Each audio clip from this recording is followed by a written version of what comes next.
Bienvenidos de nuevo. Va a arrancar la tercera de las presentaciones de esta tarde. Están con nosotros Juan Manuel Rodríguez y Juan Rodríguez Cogollos. Juan Cogollos para no dar lugar a confusiones ante tanta... al compartir nombre y apellido y primer apellido, ambos presentadores. Ellos se conocieron en el máster de Value Investing y Teoría del Ciclo de OMA y a partir de ahí vieron que tenían intereses comunes y empezaron a lanzar este proyecto del que nos van a hablar hoy, que es Impassive Wealth. Y aunque, como comento, el máster que ellos hicieron fue sobre Value Investing, el proyecto empresarial lo han decidido dedicar a la gestión pasiva. Nos van a explicar un poco cómo funcionan, cómo trabajan y antes también nos van a hablar en sí de la gestión pasiva, para quién sirve, etcétera.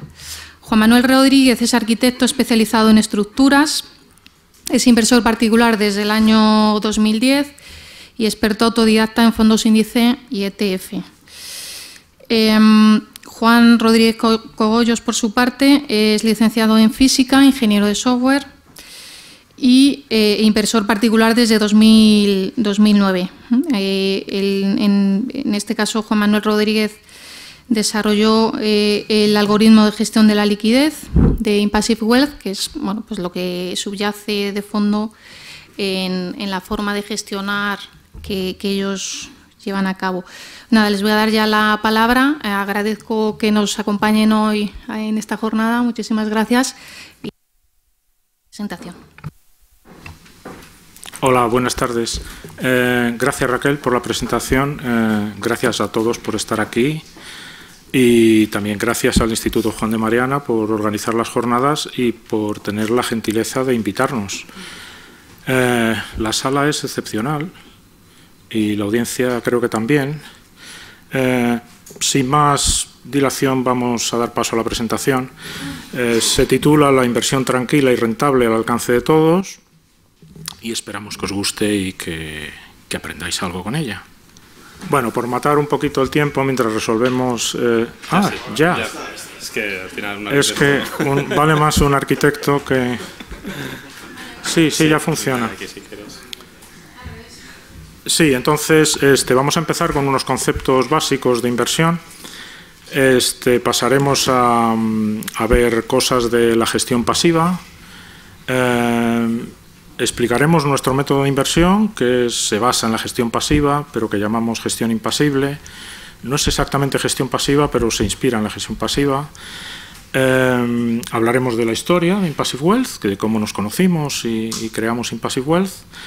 Y si nos queda tiempo, haremos unas preguntas y respuestas. Nos podéis interrumpir en cualquier momento. Y así pues lo hacemos más dinámico, si os parece. Entonces, sin más, unos conceptos fundamentales.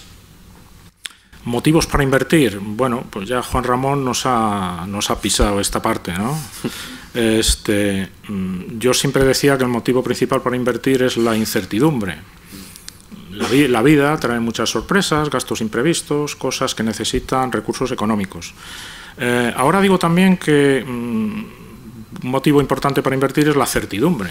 Es decir, en la vida de una persona hay unos ciertos hitos que también necesitan recursos económicos, como, no sé, los estudios, el tener una familia, lo ha explicado Raquel también en su presentación del principio. La jubilación es algo más o menos previsible y cierto, salvo desgracia, pero, en fin, hay una alta probabilidad de que todos nos jubilemos. Más conceptos básicos de inversión. Largo plazo, este es esencial. Este lo repetiremos a dolor durante toda la presentación porque es fundamental. El interés compuesto, que básicamente es generar un rendimiento de un capital y a la vez ese rendimiento genera nuevo rendimiento, decía Einstein que era la fuerza más importante de la naturaleza o algo por el estilo. Es impresionante cómo un capital pequeñito, al cabo de ir generando rentabilidad, va aumentando, es como una bola de nieve y aumenta un montón y permite luego disponer de unos capitales importantes. La inflación, concepto fundamental e imprescindible de entender. Podemos ahorrar. Si el ahorro que logramos reunir no lo invertimos, la inflación se lo va comiendo. Entonces nuestro poder de compra es cada vez peor. Entonces es difícil ver el ahorro sin la inversión. Aparte de pues, tener ese colchón para un imprevisto que lo quieres tener ahí disponible, líquido, pero a partir de ahí el tener mucho dinero en una cuenta corriente no tiene mucho sentido porque la inflación lo va depreciando, ¿no? Otro concepto importante es que, bueno, a veces queremos rendimientos excepcionales, ¿no? Pero en muchas circunstancias y para muchos inversores tener rendimientos aceptables puede ser suficiente. El riesgo, me gusta a mí decir que el riesgo nunca duerme. El riesgo es algo que hay que tener siempre presente. Está relacionado con la volatilidad, es decir, con los cambios de precios, pero no es lo mismo. El riesgo es más una pérdida económica permanente. Pero claro, si quieres disponer de tu inversión en un momento en el de bajos precios, pues esa volatilidad se ha convertido en un riesgo si tienes que deshacer esas posiciones, ¿no? O sea, están relacionados. Más conceptos importantes, la rentabilidad y los gastos. Esto también consideramos que es muy, muy importante. El mercado, el capitalismo, las empresas, el capital generando, en fin, las empresas generando riqueza y generando valor son lo que llamamos aquí el mercado, lo vemos como la metáfora que nos gusta hacer es como una fiesta de cumpleaños a la que estamos invitados. ¿Y por qué no ir? Me invitan a una fiesta de cumpleaños, puedo invertir en empresas fantásticas, puedo ser socio de empresarios fantásticos, pues entonces voy a la fiesta de cumpleaños y quiero mi trocito de la tarta, ¿vale? Y ahí tengo mi porción de la tarta, que desgraciadamente esa porción de la tarta hay trozos que en realidad no me los puedo comer, se los comen otros. El trocito rojo son gastos de gestión, gastos por tener un broker, por comprar y vender acciones, por comisiones de fondos, acceso a plataformas, todos los gastos que se generan por invertir, y es casi imposible invertir sin gastos, pero se puede controlar y se puede minimizar. Luego tenemos los impuestos. Desgraciadamente la fiscalidad en España a la inversión deja bastante que desear. Yo vivo en Reino Unido y tenemos una suerte alucinante de tener unos vehículos de inversión que son libres de impuestos, unas pensiones con unas condiciones excepcionales, donde cierto que las pensiones gubernamentales son bastante reducidas ya, pero al menos el que quiere invertir puede invertir a un coste muy bajo fiscalmente. En España la mejor manera de mitigar un poco los impuestos es utilizar fondos de inversión y traspasar entre ellos. El traspaso entre fondos no tributa y entonces ese dinero, en vez de quitarlo del bote y que no me genere por el interés compuesto rentabilidad nueva, me lo quedo, sé que tendré que pagar impuestos en su momento, pero ese momento pues, puede ser dentro de 30 años y mientras tanto ese dinero está trabajando para mí.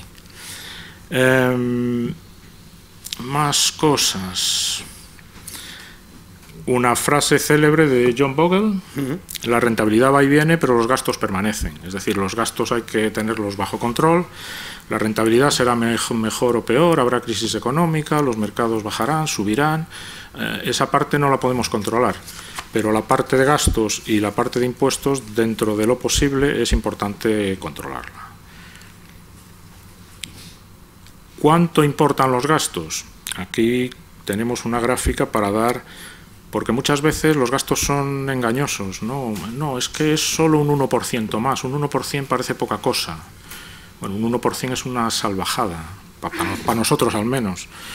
Entonces, en esta cifra, la zona sombreada es el índice SP500, es el índice de las 500 empresas más grandes por capitalización de Estados Unidos. Entonces, para acceder a tener la rentabilidad del SP500 no se puede hacer de forma gratuita, hay que tener unos gastos.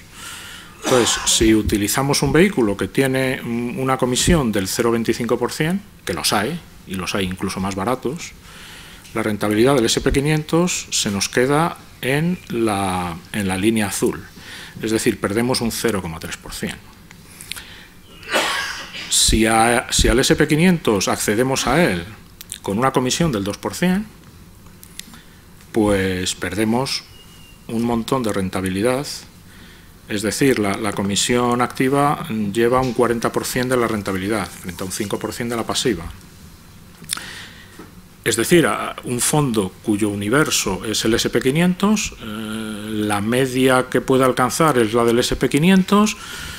Si es un gestor muy bueno que supera al mercado, tiene que superar al mercado en un 2% simplemente para empatar con el vehículo pasivo. Vale, luego hay muchos productos que se venden como de gestión activa y son de gestión pasiva.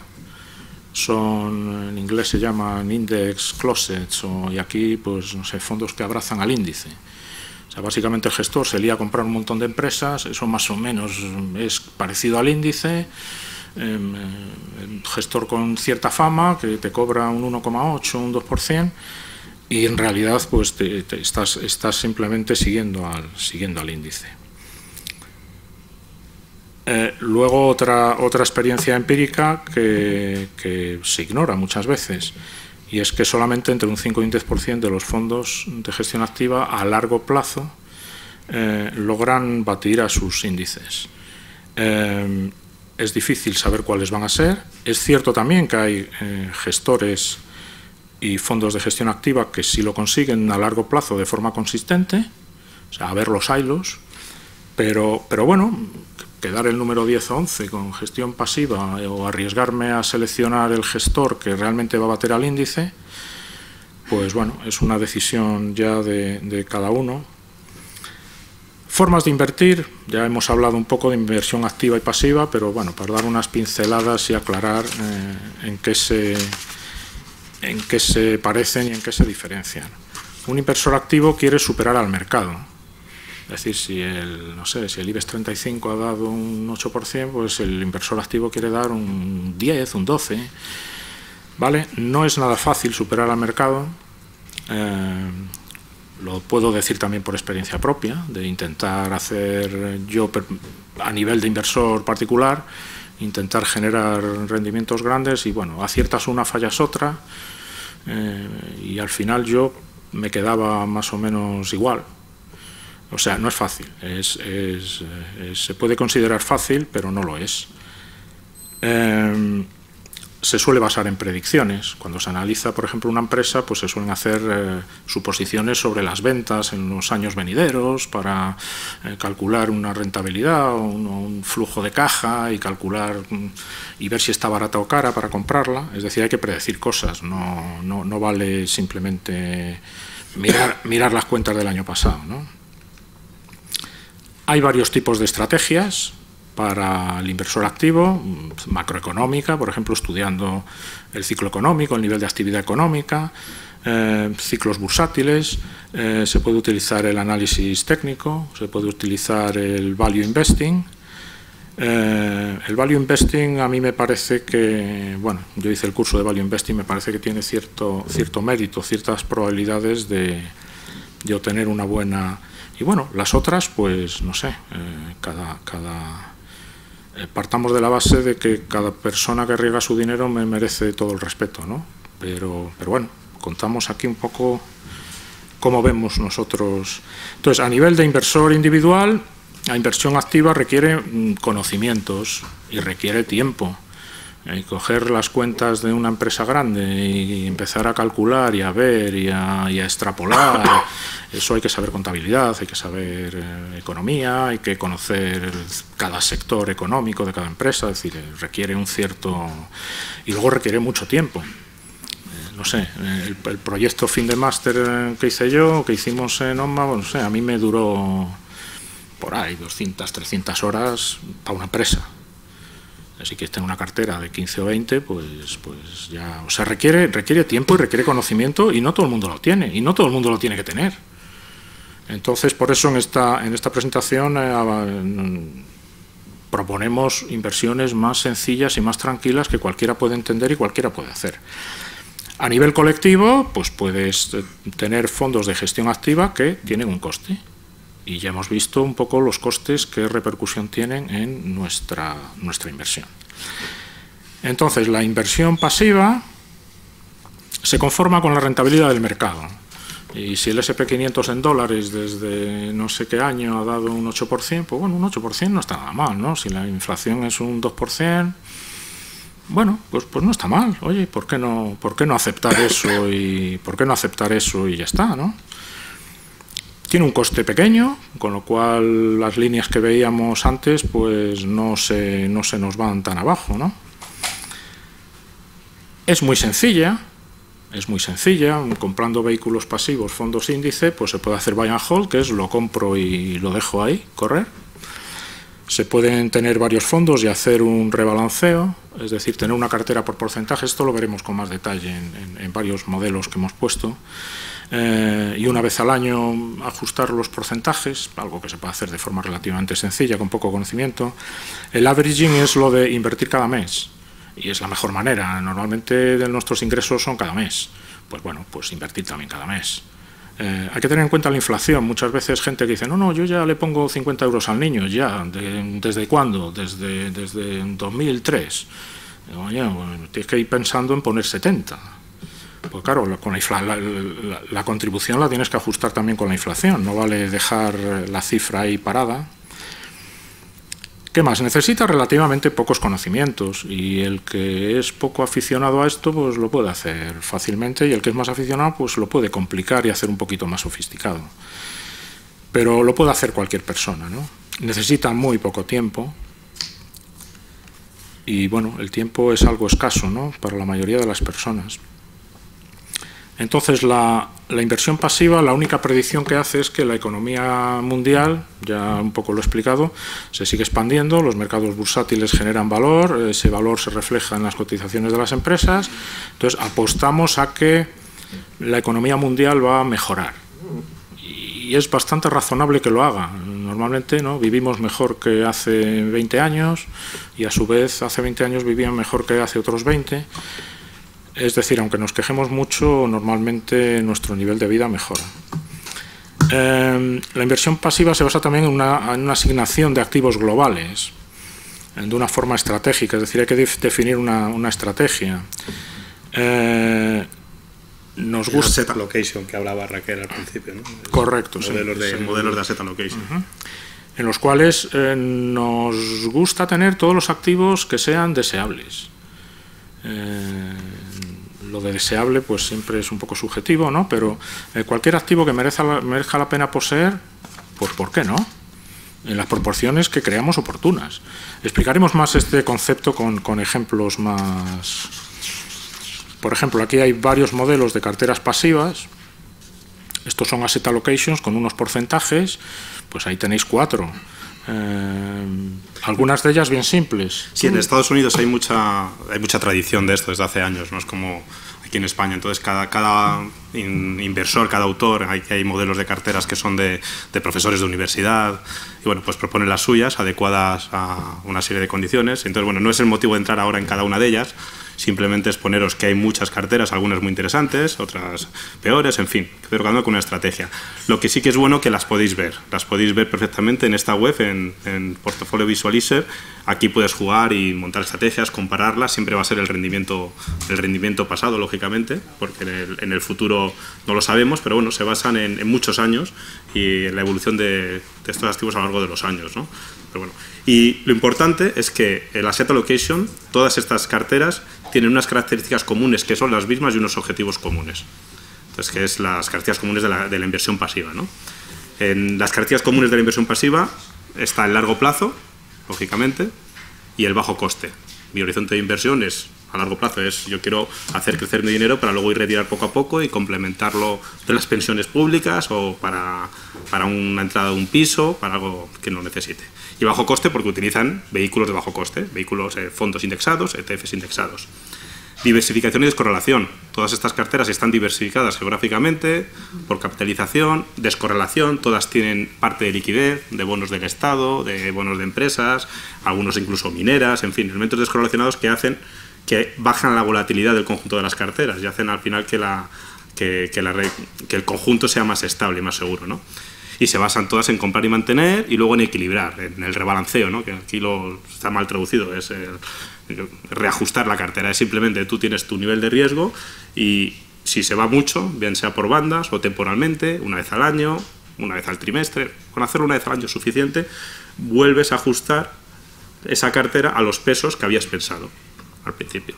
Los mismos pesos varían a lo largo de tu vida como inversor, ¿no? Porque a lo mejor necesitas, cuando tienes más parte de renta fija, pues vas aumentando también ese porcentaje de renta fija. Pero como decía Juan, es muy sencillo. Una vez que tienes definido la estrategia, con dedicarle 15 minutos al año es suficiente y dedicas el resto del tiempo, pues oye, a viajar, a tus hijos, a trabajar, a lo que quieras. Y los objetivos comunes, pues es automatizar el proceso inversor, no tomar decisiones activas. Normalmente en las decisiones activas muchos aciertan, lógicamente, pero tenemos mayor porcentaje de errores, por lo menos en mi experiencia propia también ha sido así. Entonces, si tú tienes ya un plan definido, pues minimizas esos errores y tienes mucho ganado, porque invertir es bastante difícil, porque oye, perder dinero no nos gusta y es cuando se toman las peores decisiones. Hay libros de inteligencia emocional donde te hablan de eso, ¿no? De que nuestro cerebro no está preparado para invertir, porque oye, venía el león y nos subíamos a un árbol, pues tener una pérdida es algo parecido. Y el león en los mercados financieros viene cada X tiempo. Va a venir. Entonces el pánico ese de oír en la radio que el Dow Jones bajó el viernes un 20%, pues nada, tú tienes un plan y sigue, al mes que viene comprarás más Dow Jones más barato y al cabo de 10 años nadie se acuerda de aquel bajón. ¿Quién se acuerda de la bajada del 87 que hubo un crack un día del 20 y pico %? Bueno, yo me acuerdo porque me interesan estos temas y los que nos gusta esto, pero no sé, ¿os ha afectado mucho eso? No, pero lo mismo ese día vendes todo. Eso es. Y es una decisión nefasta. Al revés, ahí tienes que reajustar la cartera y comprar lo que más ha bajado, entonces eso es difícil hacerlo. A mí esta frase, que está atribuida creo que a un general prusiano del siglo XIX, me encanta, ¿no? Que es: el mayor enemigo de un buen plan es el sueño de un plan perfecto, no abandones el buen plan. El problema que tienen estos modelos de inversión pasiva es que son muy aburridos y muchas veces se te queda cara de tonto cuando el fondo de moda o el gestor de moda está sacando una rentabilidad extra al mercado y tú con tu cartera vas ahí con tu 4% superando la inflación y bueno, pues es duro, pero luego los momentos al revés de bajadas es cuando se suelen comportar mejor, porque es cuando se reestructuran y las recuperaciones suelen ser mejores, precisamente por tomar esas decisiones de manera automática, ¿no? Entonces, bueno, el plan es bueno, por supuesto que los hay mejores, pero una vez que definas tu plan, con estudio o porque lo subcontrates, con un asesor, lo que sea, pues manténlo que va a merecer la pena. El plan funciona, a largo plazo funciona. ¿Se puede ser inversor pasivo en España? Aquí vamos a ver un poquito las opciones que tenemos. Hace 5 o 6 años era muy difícil ser un inversor pasivo en España. Yo cuando empecé con esto en el 2009 era bastante difícil. Ahora vamos teniendo cada vez más opciones y van a venir más opciones y cada vez, porque es el futuro. Es decir, esto en Estados Unidos, pues no sé si el 40%, no sé dar la cifra, pero un porcentaje bastante alto está indexado al mercado, ¿no? y se olvida. Al fin y al cabo es un juego ganador en el sentido de que todos ganan. Entonces, bueno, lo podemos hacer nosotros mismos, con un poquito de estudio, leyendo un par de libros, definimos nuestro asset allocation, es incluso divertido, y ya se pueden contratar fondos índices, fondos indexados de las grandes casas, de Vanguard, de Amundi, de Piquet, pues ya en bastantes plataformas te los ofrecen. No quiero dar nombre ahora porque no sé si se puede dar o no, pero vamos, si lo queréis luego lo comentamos, se puede hacer ya uno mismo y a coste cero, porque esas cuentas no tienen coste de mantenimiento, contratas unos fondos con un 0,30, un 0,25 y tú te haces el rebalanceo.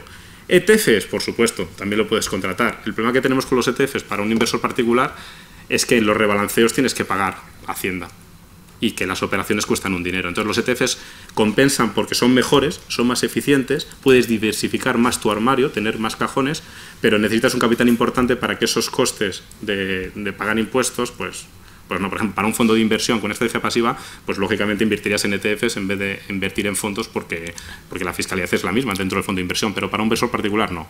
Pero bueno, con un capital importante se puede hacer sin problema. Gastos de operar también. Un ETF es como una acción, entonces cada vez que compras hay una comisión por ejecutar la operación que no existe normalmente en los fondos de inversión. Sí.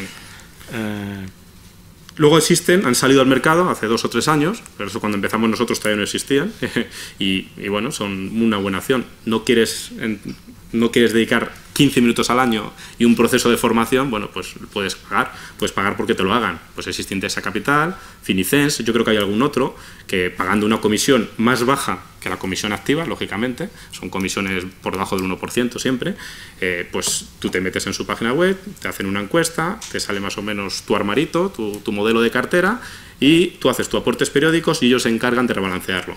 Pues bueno, es una alternativa. Tienes que pagar un coste, lógicamente, pero es una alternativa totalmente pasiva que antes no existía.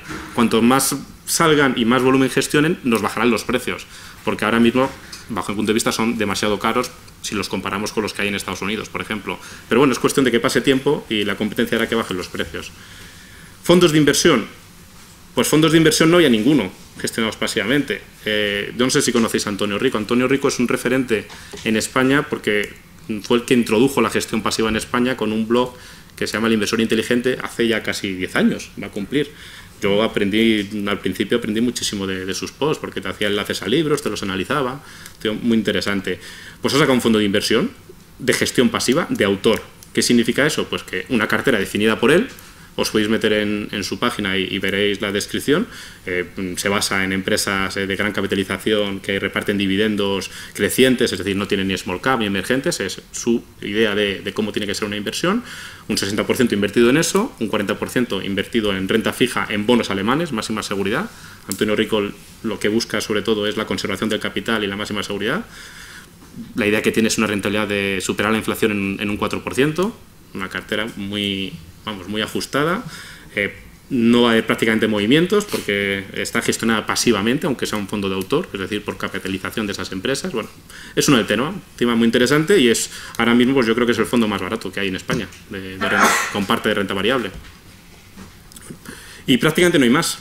Esperemos que haya más. A lo mejor damos una sorpresa nosotros más adelante, pero de momento no hay más.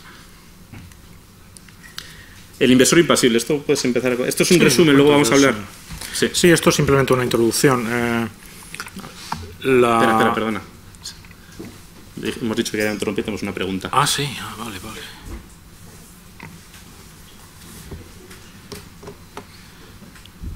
Tenemos que llegar a 10 preguntas antes de la sesión de preguntas. Ahora. Quería hacer una pregunta sobre los fondos de inversión. Por ejemplo, si contrataras aquí en España, si tuvieras, o sea, eso al final es un horizonte a largo plazo. Pero, por ejemplo, si tienes unos planes para, por ejemplo, viajar a otro país, migrar a otro país como Estados Unidos, tienes la posibilidad, por supuesto, de migrar tus fondos de inversión a entidades de Estados Unidos, ¿no es así? Pues no soy experto en fiscalidad, yo creo que no. Yo creo que no se puede, pero no te lo puedo asegurar. Traspasar fuera de España yo creo que no. Lo que puedes es dejarlos aquí.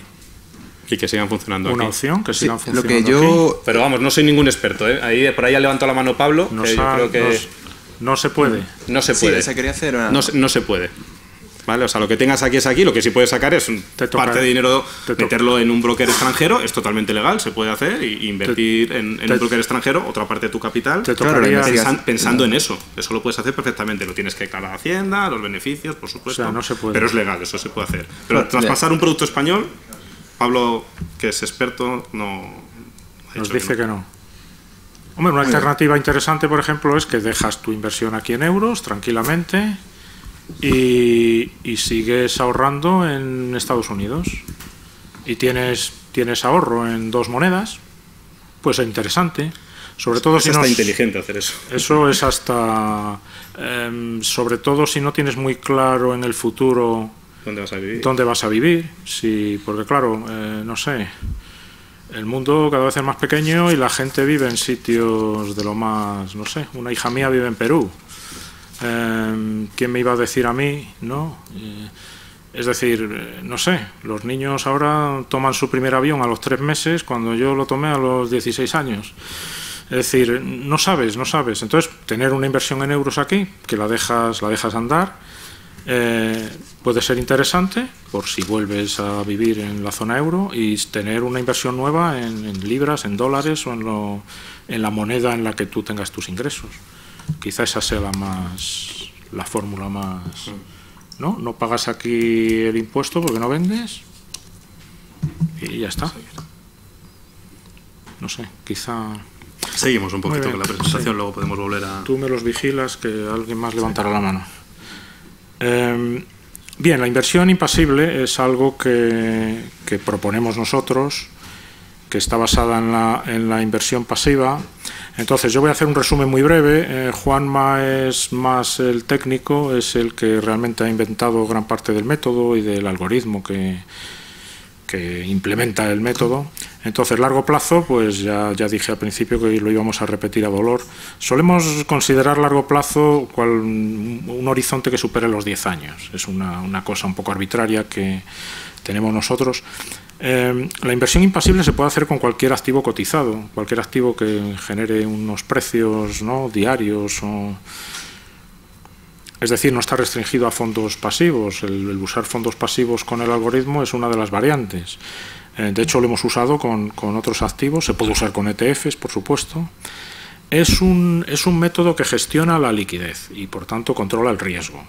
Uno de los dilemas del inversor es que tengo poco dinero en efectivo y si hubiera una bajada del mercado me interesaría tener dinero para comprar. Ya, pero si el mercado sigue subiendo me gustaría haber estado invertido porque así sube mi... O sea, el cuánto dinero tener y cuántas acciones es siempre un dilema que se tiene por ahí. Intentar hacer market timing de me salgo y entro es también complicadísimo. Entonces el algoritmo gestiona la liquidez. Hay una parte en liquidez y hay una parte invertida en fondos o en acciones. Se basa en comprar barato y vender caro, que es lo que hay que hacer, y lo hace matemáticamente. Es decir, el algoritmo genera unas órdenes, normalmente mensuales, donde en base a precios se generan órdenes de compra y de venta. Y siempre se hace con esta filosofía de comprar barato y vender caro. Tiene virtudes de la inversión pasiva, sobre todo si se usa con instrumentos pasivos. Luego veremos carteras y es algo que fomenta la paciencia, nos protege de nosotros mismos, de esos pánicos de comprar y vender, de la psicología del inversor. Lo de que fomenta la paciencia, bueno, pues tú sigues este mes, toca hacer operaciones, sí, no, la hago, no, el mes que viene no toca. Es un seguir ahí siempre, no cambiar de plan, tener un plan bueno, que aunque pueda no ser un plan perfecto. Historia. Sí, Empiezas tú, Juanma, que eres el protagonista. Sí, da un poco vergüenza contar la historia de esto, pero pudor. Me lo piden. Si no la encuentras tú, la cuento yo. Al final lo contamos rápidamente para pasar a lo que interesa. Yo soy arquitecto, especialista en estructuras, tenía estudio, y yo calculaba mis estructuras tranquilamente, tenía mi dinero invertido en depósitos bancarios, como el 90% de la población, no sabía lo que era una acción ni un mercado. Y vino la crisis y cerró prácticamente pues, el 80% de los estudios, entre ellos el mío. Entonces de pronto te encuentras con dinero que has ganado y dices, bueno, pues vamos a salir de los depósitos. Además fue justo el crack del 2008, ¿no? También vamos a salir de la renta fija y vamos a aprovechar un poco, empiezas a investigar y empiezas a leer, entre ellos el blog de Antonio Rico, que fue de los primeros que encontré. Y bueno, pues pasé por banca privada, por EAFIS, y al final me di cuenta que la industria de gestión de activos pues mueve mucho dinero. Mueve mucho dinero ¿en base a qué? En base a las comisiones que te cobran, ¿no? Y entre eso, los libros que iba leyendo, pues dice, bueno, esto, yo ahora que tengo tiempo, tengo ganas, pues puedo intentar hacerlo por mí mismo, ¿no? Entonces, empecé invirtiendo como inversión pasiva. Lo único que, bueno, a mí me gustan mucho las matemáticas y yo estaba convencido de que la liquidez se podía utilizar como una herramienta en vez de como un activo más. Entonces empecé a investigar sin inventar nada, basándome en otros autores. Al final está prácticamente todo inventado, ¿no? Entonces, bueno, pero poniendo mi granito de arena y poniendo mi proporción, y empecé a pie, bueno, y al final salió un algoritmo matemático muy tranquilo, luego lo veremos, las consecuencias del algoritmo matemático, que al final es un algoritmo de gestión de la liquidez. Parece algoritmo matemático, se te llena la boca de algoritmo, pero es algo muy sencillo realmente. Es un rebalanceo dinámico frente al rebalanceo clásico de la gestión pasiva, pero no es nada complicado, ¿no? Entonces empecé a invertir ya con este algoritmo, pues yo creo que en el 2013 pasé mi gestión pasiva que tenía, con algún fondo value, algún fondo value siempre he tenido, ahora menos, pero vamos, siempre... Al final, hoy yo también hice el máster Value Investing y considero que son los gestores que mayor posibilidades tienen de batir a los índices. De hecho, muchos los han conseguido en España, ¿no? Y tenemos la suerte de poder invertir con ellos, ¿no? Pero bueno, cuando ya tienes un patrimonio que incluso tienes que llegar a vivir de él en un momento dado porque no te da por dinero, pues prefiero una inversión más tranquila, ¿no? Que era lo que me pasaba a mí. Es decir, como ya no quiero intentar rentabilidades altas y lo que quiero tener es una inversión más tranquila que me pueda permitir hacer retiradas y aportes y que funcione como un monedero para mí, ¿no? Entonces, bueno, pues empecé a gestionar con mi algoritmo mi patrimonio. Y bueno, pues lo vas contando, el impasible cero, pues es un compañero que le calculaba estructuras y bueno, íbamos a las obras y ¿qué estás haciendo? Pues mira, estoy haciendo esto y le empezó a interesar el método y me pidió ayuda. Oye, pues ayúdame a gestionar mi dinero también con esto, que lo que cuentas es muy interesante. Y le llamamos el impasible cero ahora, en ese momento no se llamaba esto ni siquiera Impassive Wealth, no tenía nombre. Pero bueno, como el primer contagiado de un virus, ¿no? Pues el impasible cero. Luego empecé el máster de Value Investing, donde conocí a Juan, que ahora es mi socio, y lo conté también esto, que ¿tú qué te dedicas? Pues mira, arquitecto, hago esto, y lo contamos en una cena, que salimos a cenar los compañeros del máster y lo conté en una cena. Y le vieron más valor de lo que le veía yo y abrimos un grupo de WhatsApp para contárnoslo, pues claro, nos juntamos en Madrid, pero uno está en Estados Unidos, otro está en Londres, en fin, entonces abrimos un grupo de WhatsApp y empecé a contarlo. Y a muchos, a pesar de estar estudiando el Master Value Investing, pues les interesó también invertir con este método. Y entonces, bueno, pues empezamos a gente, yo ayudando simplemente, dando órdenes matemáticas de esto, y Juan, de hecho, fue uno de los primeros también que empezó a invertir. Y bueno, empezó a crecer esto y ya sí que vimos la posibilidad de profesionalizar esto y hacer una especie de club de inversión. Y ya, bueno, pues le pedí ayuda a Juan para asociarme con él. Prácticamente al mismo tiempo él me lo iba a pedir a mí también. Sí, porque bueno, pilló el método enseguida, me ayudó a desarrollarlo mucho, eran constantes sus ayudas, entonces bueno. Tenemos multitud de anécdotas. Nos asociamos y termina tú de contar si quieres ya la historia. Y bueno, para mí el máster de Value fue una manera de llegar a la inversión casi pasiva o impasible, ¿no? Que es un poco paradójico. Pero bueno, todo conocimiento viene bien. Entonces sí, decidimos pues, hacernos socios, fomentar un poco el método, darlo a conocer, promocionarlo. Fundamos Impassive Wealth, que es una empresa británica que reside inglesa, y tenemos un club de inversión. Todo esto sucedió en diciembre del 2015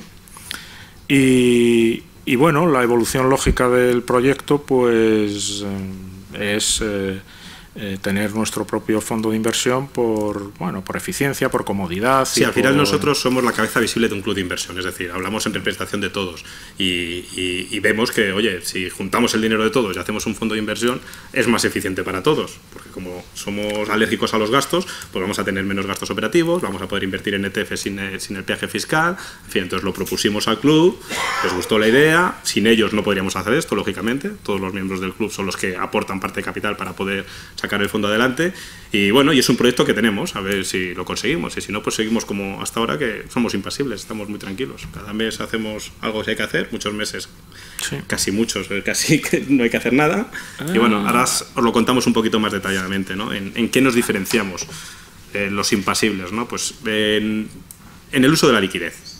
La liquidez en una cartera pasiva es un activo más. Muy buena solución, es decir, si tú decides que tú tienes un perfil arriesgado y quieres tener un 20% de liquidez y pasa un año y ese 20% de liquidez se ha convertido en un 10%, pues al reajustar la cartera te obligas a vender los activos caros que más has subido, ¿no? Y a comprar más liquidez. Y al revés, si es un año malo y esa liquidez se ha convertido en un 40%, pues al revés, ¿no? Compras fondos más baratos, ¿no? Entonces ya estás reajustando, pero lo consideran, es un rebalanceo estático, lo llamo yo, ¿no? Porque al final es más fijo. Nosotros no hacemos eso, nosotros lo usamos como una herramienta. Para nosotros la liquidez es como un muelle, es decir, se comprime y se descomprime se expande en función de la cotización del activo. Por eso nosotros utilizamos, en la inversión impasible, utilizamos índices porque la liquidez asociada a algo que no quiebre. Es decir, yo lo he utilizado con empresas al principio. De hecho, la primera vez prácticamente que lo utilicé, la empresa quebró. Era una minera de oro. Yo empecé a comprar con el algoritmo, empecé a comprar y uy, esto cuando suba para arriba me forro. La empresa quebró. El que se te queda cara tonto es a ti. Entonces, bueno, al final dices ¿para qué haré inventos si a ti tú eres seguidor? Entonces, también por empezar el máster de Value Investing. Se puede usar con acciones se puede utilizar de empresas muy grandes que tengan poca probabilidad de caer. Pero lo fundamental es que vuelvan a su valor. Entonces, al final, los índices no quiebran, porque los índices, las empresas malas van del índice y vendrán otros. Y nosotros, del índice, lo que necesitamos es la volatilidad, ¿no? Ahora debería ser un ejemplo. Sí, luego lo veremos. Luego veremos. Que suba bien, por supuesto, pues subiremos más, pero con que haya volatilidad ya nos sirve. Entonces, este uso que nos aporta el uso de la liquidez, la diversificación temporal, esto que parece un palabra es algo muy sencillo, es un DCA, es decir, el compra mensual de un activo todos los meses, ese aporte que podemos hacer de nuestro ahorro o que lo hacemos a nuestros hijos. Yo a mis hijos les tengo pues 50 euros cada 2 meses a la MSCI World. Pues ya estás comprando caro y barato y esa te da la diversificación temporal. Pero cuando ya tienes un patrimonio formado y ese aporte mensual en proporción es muy pequeño, esa diversificación temporal la pierdes. Entonces entra en juego la liquidez, ¿no? Que fue lo que me pasó a mí cuando empecé a desarrollar esto. Digo, yo ya no voy a poder aportar, al revés. Lo mismo tengo que sacar dinero para poder vivir por la crisis que hay en mi sector. Entonces yo ya perdí esa diversificación temporal. Entonces de ahí viene todo esto, ¿no? Viene de unas necesidades personales mías. ¿Cómo lo hacemos? Pues con el algoritmo matemático. Ahora es un algoritmo de rebalanceo, ¿no? Es un equilibrado, un rebalanceo, un reajuste dinámico frente al reajuste estático que te hace la gestión pasiva, ¿vale? Simplemente es eso. Rápidamente, ¿qué es el algoritmo impasible? Pues es un sistema de control de la liquidez. Si estamos contando la liquidez de una inversión, estamos controlando el riesgo, bajando la volatilidad, aunque riesgo y volatilidad ya sabemos que no es lo mismo, pero bueno, controlando el riesgo de la inversión. Calcula compras y ventas parciales de un activo que cotice. Lo único que está diseñado para que esa compra siempre se produzca a un valor más barato que tu valor promedio y al revés. Entonces siempre estás comprando matemáticamente más barato y siempre estás vendiendo matemáticamente más caro que la evolución histórica, ¿no? Y que tu valor promedio en ese momento. Simplemente es eso, se va como ajustando. El algoritmo siempre es el mismo. Da igual el activo que sean peras o manzanas, por supuesto. Lo podemos hacer aquí o lo podemos subcontratar en China, que nos lo hagan desde China. Es el mismo. Y aplicado a un conjunto de activos, de vehículos pasivos, de índices, nuestra cartera. Os ha enseñado Juan al principio las 12 carteras esas. Nosotros tenemos la nuestra, la que queremos para nosotros, que es con la que nos sentimos identificados, ¿no? Y a gusto. Pues aplicados a ese conjunto es lo que llamamos inversión impasible o impassive wealth. Vamos a poner un par de ejemplos, ¿no? Porque esto es un poco abstracto. Y vamos a... Bueno, antes, ¿qué no es el algoritmo impasible? Pues no es esto, es decir, no es un algoritmo de trading de alta frecuencia.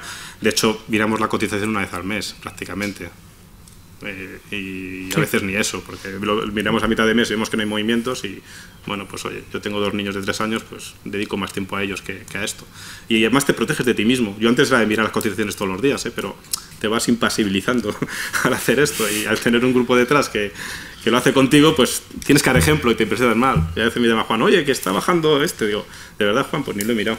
Pero nos calmamos los unos a los otros, sí. Aportamos valor frente al rebalanceo clásico. Vamos a ver, bueno, estos que os cuento, pues oye, lo podéis creer o no. Hemos hecho muchos backtesting de prácticamente cualquier activo, del S&P 500 desde los años 50, en el euro de todos los índices desde que salió el euro a cotizar, que fue en diciembre del 98. Lógicamente, esto tiene un trabajo matemático detrás para poder tomar decisiones a futuro, aunque ya sabemos que el futuro puede ser totalmente distinto, pero bueno, nos basamos en el pasado, que es lo único cierto que tenemos, ¿no? Entonces, ponemos siempre un ejemplo muy sencillo. Vamos a poner en este caso 2, uno de lo más pequeño a lo más grande. Vamos a poner una acción y vamos a poner el índice más grande después, el MSCI World. Por ejemplo, ponemos acciones del Banco Santander. Nos sentimos en España todos muy identificados con el Banco Santander porque prácticamente casi todos hemos sido inversores del Banco Santander en algún momento dado, ¿no? Entonces, bueno, vamos a ver qué se puede hacer con el Banco Santander. Las acciones del Banco Santander desde el 99, o sea, ya 19 o 17 años por ahí, ¿no? Reinvirtiendo los dividendos, han dado una rentabilidad del 3,5%. Aportando buy and hold, es decir, comprando en el 99 el 100% de mi dinero disponible, las acciones del Banco Santander, y reinvierto los dividendos, eso sí. Cada vez que los compre reinvierto los dividendos porque si no el valor se va. Bueno, pues ha dado un 3,5. ¿Se puede aplicar gestión pasiva a una acción? Sí, yo puedo aplicar gestión pasiva a una acción. Es decir, yo en ese momento decido estar invertido un 60% en el Banco Santander y un 40% en liquidez. Y una vez al año rebalanceo y vuelvo a esas posiciones.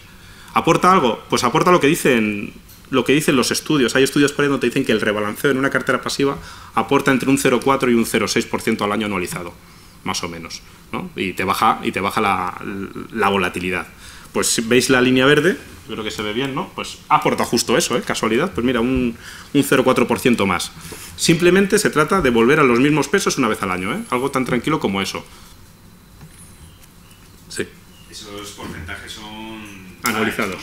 Anualizados, sí. Sí, 100 unidades se convierten en 188, 100 unidades se convierten en 202. Con 18 años está calculada la rentabilidad anualizada. Sí. La compuesta, ¿no? Eso da mejor idea una rentabilidad anual que te diga pues un 37%. Pero bueno. anual compuesta, ¿no? Anual compuesta, sí. Sí. Anual compuesta. Sí. Perdona, ¿y cómo funciona el tema de la fiscalidad allí? Porque si estás... Sí. Aquí esto está como si se estuviera hecho en un fondo de inversión. Aquí no hay fiscalidad. Aquí la fiscalidad está a nuestro favor. Si no, lógicamente, esto en cada venta y haría que el valor se fuera por debajo, ¿vale? Esto es un experimento que hacemos para entender el método y, bueno, pues lo hacemos así. Lógicamente, esto para un inversor particular no tendría mucho sentido por la fiscalidad. Pero si lo haces con fondos, sí. En el siguiente ejemplo, que es un fondo, lo puedes hacer perfectamente, ¿vale? Aplicando el algoritmo impasible, es decir, vamos a aplicar inversión impasible a esto, que simplemente es en la misma proporción. Yo, en vez de entrar con el 100% del dinero, entro al 50%, en el 99% y 50% me lo guardo y lo invierto en depósitos o en renta fija a corto plazo, en un activo que no sea volátil. La volatilidad la queremos en activo y le aplicamos al algoritmo. Esto está hecho con órdenes mensuales. Pues te va cotizando y ahí veis cómo se va separando y, bueno, pues te da una rentabilidad mayor que el índice invirtiendo en lo mismo.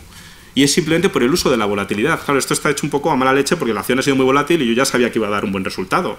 No siempre pasa, ¿no? Pero claro, con una acción volátil da muy buen resultado un método de gestión de la liquidez, ¿no? Pero es para... Yo creo que de esta manera se entiende bien el algoritmo, ¿no?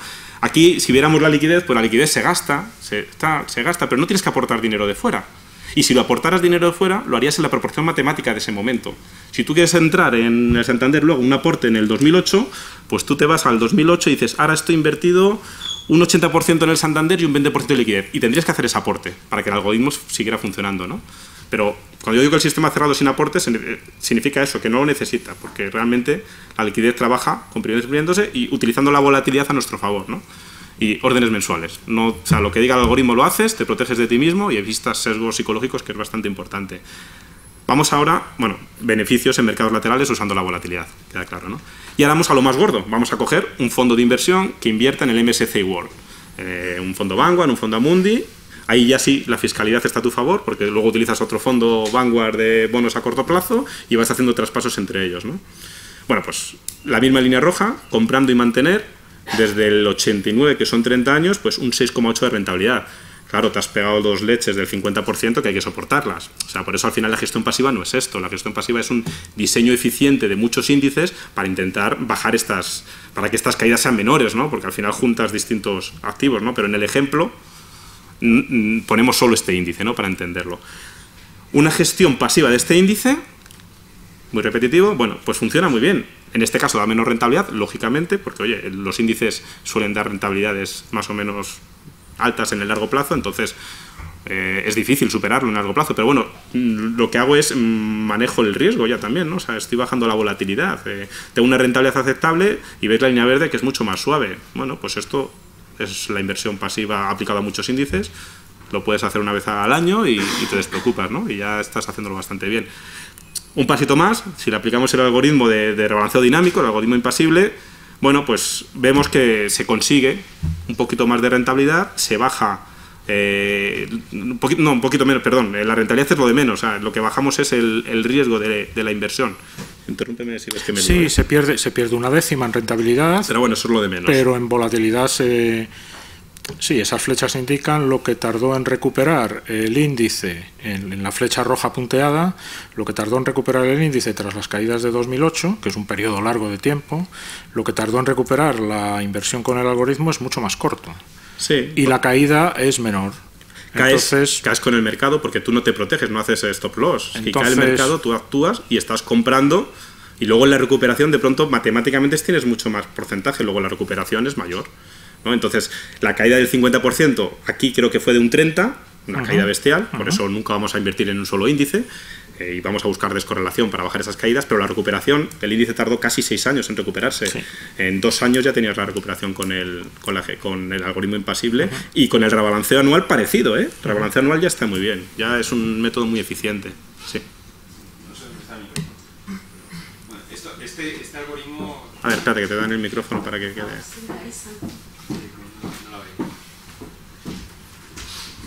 Bueno, ya sé que vas a explicar el algoritmo ahora, ¿verdad? Bueno, vamos a explicarlo o no, vamos a poner ya lo que hacemos. Hasta... Ah, vale, yo creía que lo ibas a poner la fórmula ahí. El algoritmo... Vale, es algo similar, supongo. Lo publicaremos en un libro y que lo haga todo el mundo, pero más adelante, cuando... Ah, vale.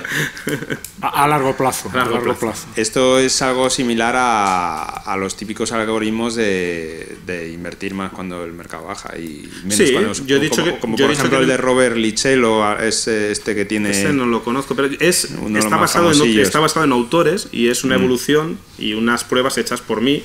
Bueno, pues al final ya tengo que gustar las matemáticas y al final es mío porque he sacado cosas de otros autores, pero sí, me imagino que sea parecido. Ya te digo que al final no está nada inventado. Lo que sí está todo casado es con la inversión. Lo que sí creo que es novedoso es aplicar estos tipos de algoritmos, que puede haber varios, a una inversión pasiva, ¿no? Creo que sí que puede ser algo novedoso que hasta ahora yo eso no... Es una mezcla de ideas, muchas leídas y vistas en blogs y demás, otras a través de que nos íbamos dando cuenta de cosas. Lo de la volatilidad...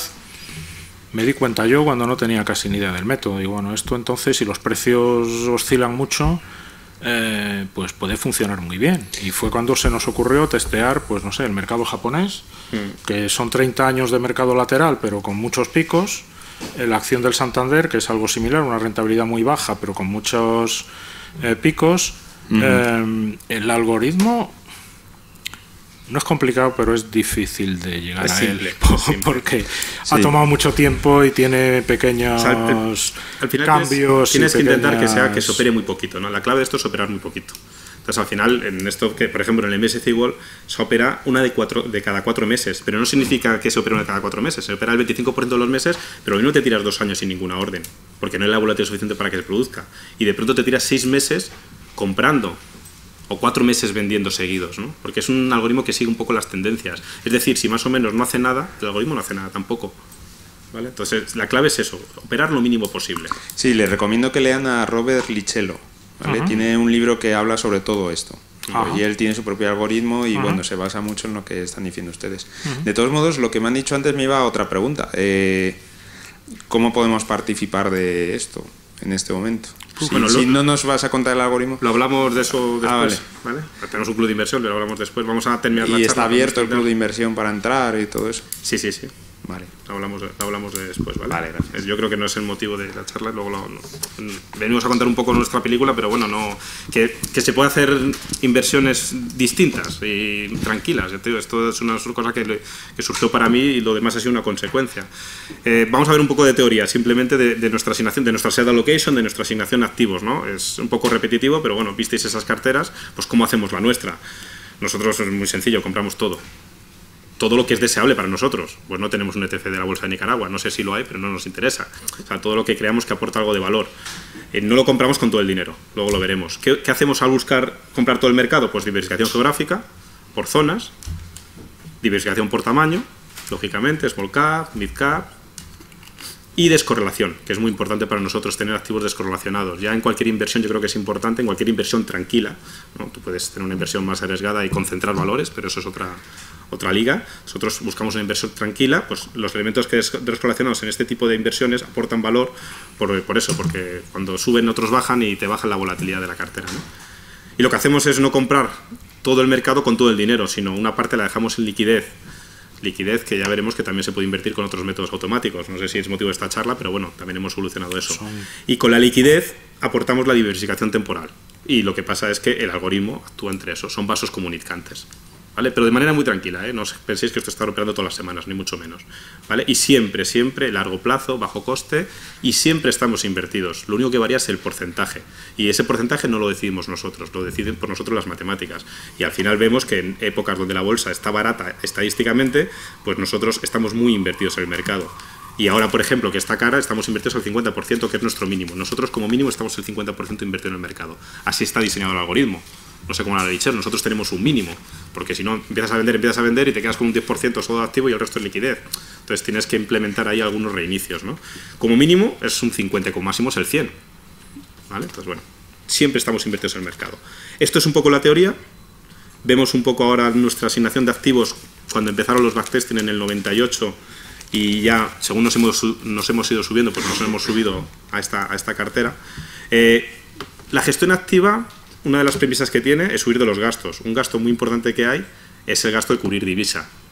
En una inversión a corto plazo, o de plazos de 3 años, puede tener sentido no estar expuesto a la divisa, ¿no? En una inversión a largo plazo, si tú vives en una moneda fuerte, en el euro o el dólar, no tiene sentido, porque en el largo plazo lo suyo es que se contrarresten, ¿no? Y ese gasto puede ser bastante pues a lo mejor sea un 20% en 20 años, ¿no? de la rentabilidad esperada. Lo que hacemos es cubrir la divisa de 2 maneras. Con el diseño de la cartera y con el algoritmo, porque como el algoritmo, aunque tú estés invirtiendo en el SP500, cotiza en euros y las ventas se producen en euros, ya el algoritmo te está protegiendo algo de ese cambio de divisa. Y con el diseño de la cartera lo hacemos bajando, reduciendo los índices, la parte que nos tocaría por capitalización nos toca un 60% de Estados Unidos, pues nosotros lo bajamos. Estos son números más o menos simples, ¿eh? Luego cada cosa es distinta. Aumentamos la parte de nuestra zona creo que es un 12%, pues lo aumentamos al 30%, o sea, un tercio. Y luego también queremos meter otras zonas que para nosotros son importantes, como son emergentes, Asia, y lo metemos más o menos a partes iguales. Al mismo tiempo, también diversificamos por capitalización. En los índices globales, pues la capitalización creo que es un 4%, si llega, ¿no? Bueno, pues aumentamos eso porque creemos que las small caps tienen mayor potencial en el largo plazo, o por lo menos así lo han demostrado, y las empresas pequeñas crecen, se van a los índices de los mayores, pero vienen otras por debajo de las microcaps que se meten a las small caps, en fin, son vasos comunicantes, ¿no? Entonces invertimos un 25% de la cartera en small caps. Y no solo es eso es la parte azul, el 80% de la cartera. Todo esto que estoy hablando de la cartera es de la parte de los activos, lógicamente. Luego la liquidez va aparte, ¿no? Esto al final sería el 50%. Como es dinámico no os puedo dar cifras, pero vamos, de origen es el 50%.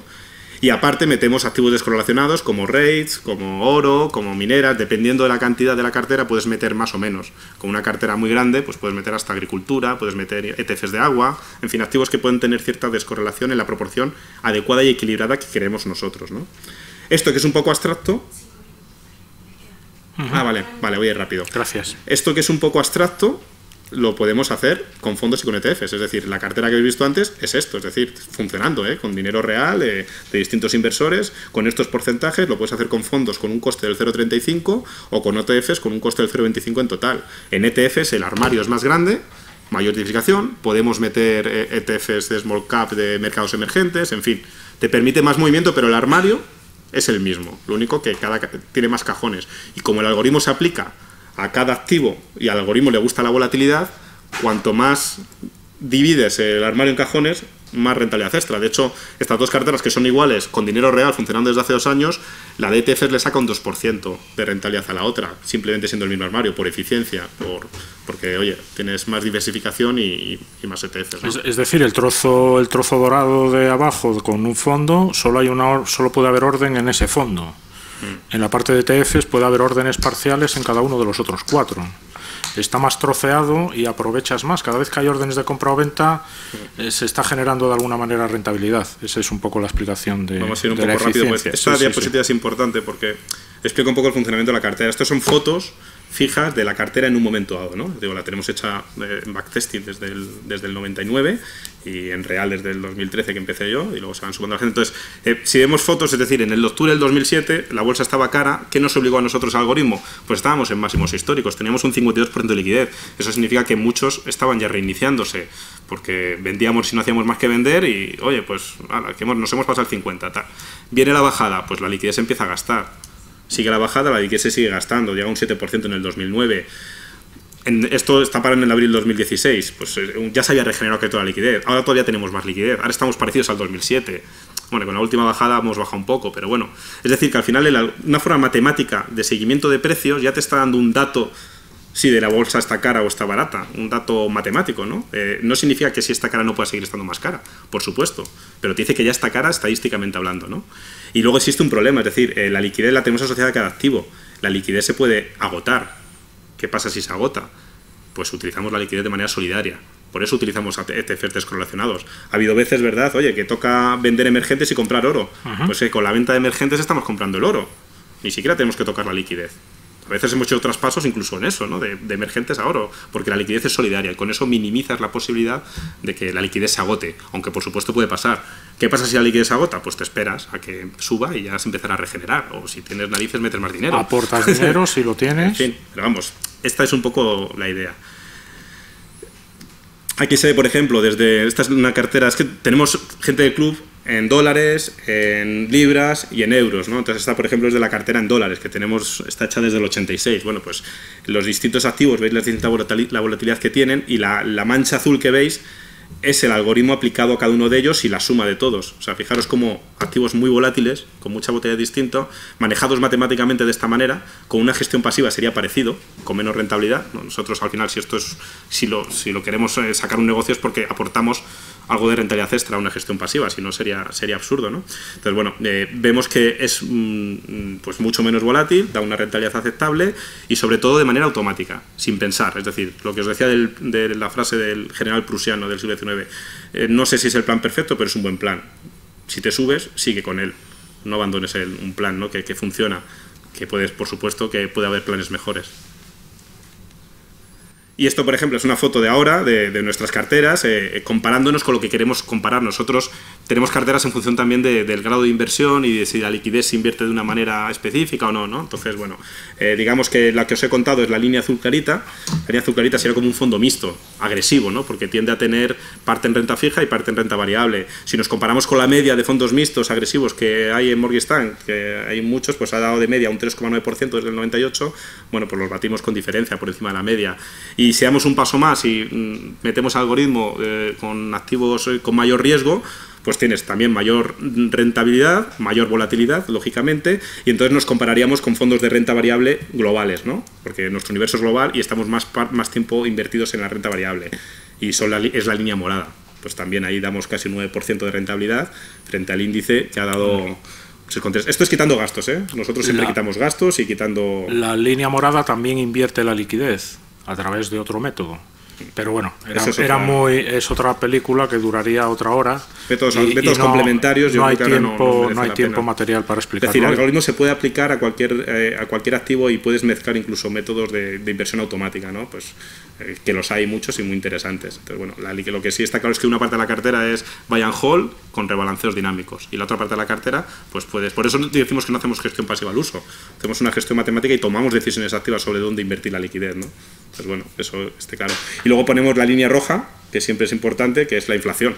No tiene sentido siempre poner gráficas en la inflación, ¿no? O sea, 100 unidades son 150 horas. O sea, lo que comprabas por 10 euros en el 98, ahora necesitas 15 euros, ¿no? O sea, nosotros empezábamos siempre en las presentaciones como que el objetivo de una inversión es por lo menos doblar a la inflación. Por lo menos, ¿no? Y yo creo que ya. Hemos terminado justo, ¿eh? Hemos terminado. Gracias.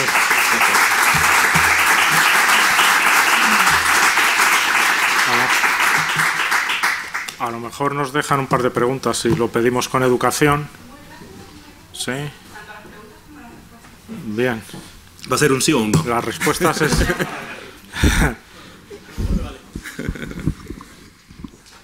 Vale, se os escucha. Quería preguntaros si a partir de cuánto dinero, más o menos, para iniciar la inversión estaríamos hablando si quisieses entrar. Es decir, por ejemplo, un ahorro de 200 euros al mes, que al final se convirtiese en 2.400 al año, ¿sería suficiente para empezar en este fondo o estaríamos hablando ya de rentas mayores? Nosotros si sacamos un fondo que tenemos el proyecto de poder sacarlo, lo vamos a sacar sin mínimo para poder invertir de 10 euros. Cuando haya fondos, sí. Dentro del club tenemos unos mínimos porque si no es imposible hacer los cajones, los armarios, ¿no? Pero vamos, la idea de poder sacar eso es que pues esos 50 euros que yo meto al mes a mis hijos, pues ya no van al MSCI World y pueden ir a un más diversificado, pero bueno, que es un proyecto, ojalá lo podamos sacar. Es una de las ventajas de llegar a ese momento. El club de inversión que tenemos pues se convierta en fondo de inversión y poder abrirlo a más gente, pero bueno, a ver si lo conseguimos, y si no, pues seguimos como hasta ahora. Vale, muchas gracias. Nada. Si ahí tenéis nuestros datos, si queréis seguirnos o escribirnos o lo que queráis, mirar el website o seguirnos en Twitter, y bueno, ahí iremos un poco contando el futuro. ¿Más? Muchas gracias a todos por... Venga, gracias a vosotros.